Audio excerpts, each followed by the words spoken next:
hukum di dalam kita nak menyelesaikan Quran dan hukum ala ta'dilu fawahidah. Kalau kamu takut tidak boleh berlaku adil, maka mengajailah seorang saja. Tak akan jadilah isteri macam Siti Khadijah, isteri Rasulullah yang pertama. Yang keempat, dia adalah dimajukan. Isteri nombor 2, kita pula macam tadi lah, kita bina rasa. Kalau akak rasa nak pergi sekolah, hantar anak seorang-seorang, nak pergi klinik pergi seorang-seorang, kita seorang-seorang, suami tak teman, kahwinlah nombor 2. Siapa yang jadi wali yang minta ubat anak ubat Siti Aisyah dengan Rasulullah? Siapa jadi wali? Pengkhususan.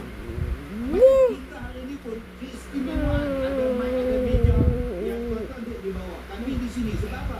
Sebab kami ini penceramah. Kalau tuan-tuan semua dapat meja, tak tahu sebab penceramah. Jadi saya harap persatuan, pertubuhan dan sebagainya. Tolong bawa benda ini. Berikan hak kepada isteri nombor 2, nombor 3, nombor 4. Mereka juga ada undang-undang kita terima. Tapi lihatlah satu nasihat dan kumpulan walaupun pedih tapi benar. Benar. Itu arahan. Jadi Dr. Selida, satu lagi isu kita ada isteri pertama yang sampai ke pun pernah diretor malah macam lebih baik agama lain daripada agama Islam.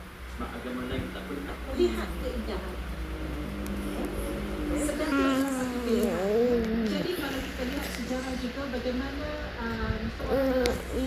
Ghailan bin Salamah ada 10 isteri masuk Islam. 10 isteri masuk Islam. Nabi kata amsalkan yang lain. Itu satu syarat. Maknanya asalnya Islam, asalnya orang-orang Arab pada masa itu tanpa syarat dan tanpa batas. Tapi bila datang ke Islam jadi 4 sebab mungkin tetapi Rasulullah SAW dalam konteks berbeza akan melindungi anak-anak tetapi lebih kepada kepuasan diri. Wallahu ta'ala. InsyaAllah. Para penonton semua, kita ada tip yang kami sediakan untuk para penonton rumah. Ayo.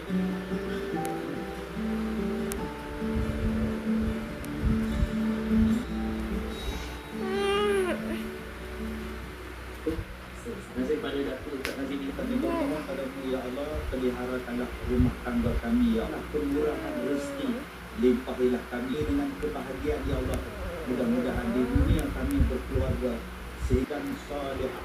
Hindarilah kami daripada melakukan kezaliman, hindarilah kami daripada melakukan kesyirikan kepadamu ya Rahman. Rabbana atina fid dunya hasanah wa fil akhirati